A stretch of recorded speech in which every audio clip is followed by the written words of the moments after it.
In my teenage years, we lived in a town called Abingdon on Thames. It was about 6 miles south of Oxford. And in the summer, we would often go down to the River Thames and watch the rowers, often university students from Oxford, rowing on the River Thames.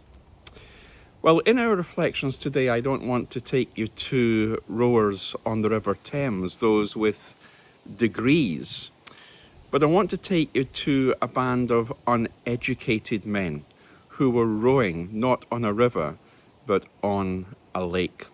I'm referring, of course, to the disciples of whom we read in Mark chapter 6. And in our reflections today, as we think of sports in the Bible, we want to think about rowing. Let's read Mark chapter 6 together and discover what happened when the disciples were rowing.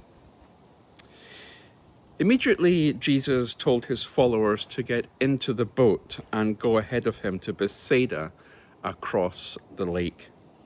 He stayed behind to send the people home. After sending them away, he went into the hills to pray. That night, the boat was in the middle of the lake, and Jesus was alone on the land. He saw his followers struggling hard to row the boat. Because the wind was blowing against them. Between 3 and 6 o'clock in the morning, Jesus came to them walking on the water, and he wanted to walk past the boat. But when they saw him walking on the water, they thought he was a ghost and cried out. They all saw him and were afraid, but immediately Jesus spoke to them and said, "Have courage, it is I, do not be afraid." Then he got into the boat with them, and the wind became calm. The account of what happened when the disciples were having to row very, very hard in their boat. You know, you might be in a situation today where you're having to row metaphorically very hard in the boat that you are in.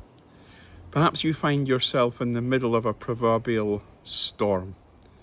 Perhaps you're having to put that extra effort in, expend much energy, and you're thinking, I cannot cope much more.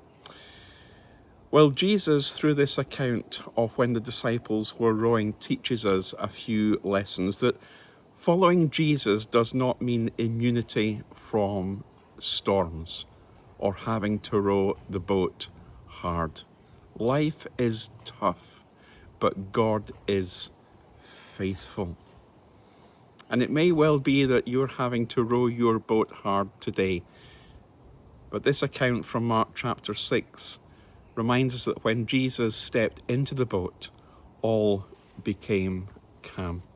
Storms expose the little faith that we have in Jesus, and Jesus allows storms to pervade our lives in order that our faith may be strengthened.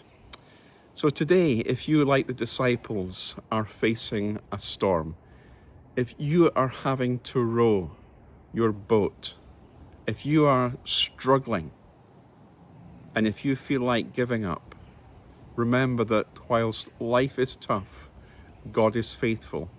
And when you invite Jesus into your boat, that changes everything.